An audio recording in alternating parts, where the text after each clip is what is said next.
My sister and I were both adopted from the same orphanage. When we got to choose our paths, she picked a prominent family in Edennorth City, wealthy, influential, and utterly untouchable. But the heir turned out to be twisted and cruel. He tormented her day in and day out. I chose the unassuming Moss family. They didn't have the fortune or the status of her new family, but they treated me with genuine warmth. In time, their youngest son became a business titan, and he married me, giving me a life filled with more happiness than I'd ever dreamed possible. Consumed by jealousy, my sister secretly strangled me. But when I opened my eyes again, I found she had shamelessly stolen the life I'd built, this time choosing the Moss family for herself. Carmen, she sneered. Now it's your turn to suffer. I almost laughed out loud.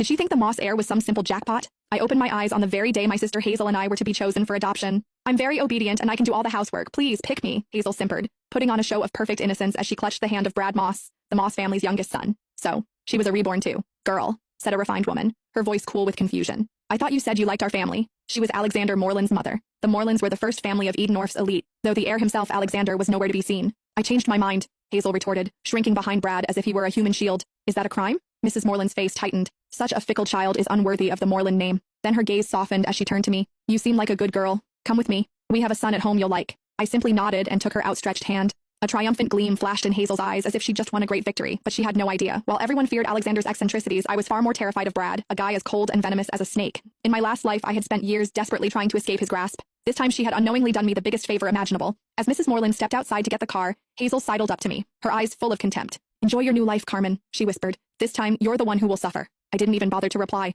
Her gloating was nothing more than a clown's performance. She thought she had secured a fresh start, but the joke was on her. She hadn't escaped a fire. She had just jumped headfirst into a hell far more brutal than she could ever imagine. After I arrived at the Moreland estate, Mrs. Moreland gave me a private suite and hired a small army of tutors for piano, dance, and etiquette. She was gentle but frank. Sweetheart, I'll be honest. I adopted a daughter to find a suitable match for my son. You must apply yourself. Alexander returns from abroad in a month. If he takes a liking to you, your future will be secure. Remember, the entire Moreland legacy will be his one day. I knew from my last life that Alexander had felt nothing but disdain for Hazel, and her time here had been miserable. I didn't dare hope the cold, aloof heir would favor me either. I needed my own plan for survival. A month later, the Morelands held a grand ball to welcome Alexander home. The elite of Edennorth were all there, including the Moss family, due to their close business ties. Across the glittering ballroom, Hazel spotted me immediately. Dressed in a virginal white gown, she glided over, her smile as sharp as a knife. Enjoy the party, Carmen, she whispered. Tonight will be the most humiliating night of your life. I remembered this banquet well from my last life. It was when she had first met Alexander. He had taken one look at her, frowned in disgust, and told her to get lost in front of everyone. She had shamelessly clung to him, declaring herself his future wife. He had kicked her away without a second thought, but I was reborn too.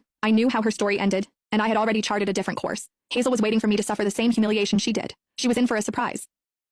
But she was about to be disappointed. Just before Alexander was to make his grand entrance, I intercepted him in a private study. It was our first meeting. He stood a full head taller than me, his strikingly handsome face cold and unapproachable. Tisk. So he really wasn't easy to approach. I handed him a document. I know you've acquired a new project but are unsure how to proceed. This is my proposal. I guarantee it will be profitable. I may have grown up in an orphanage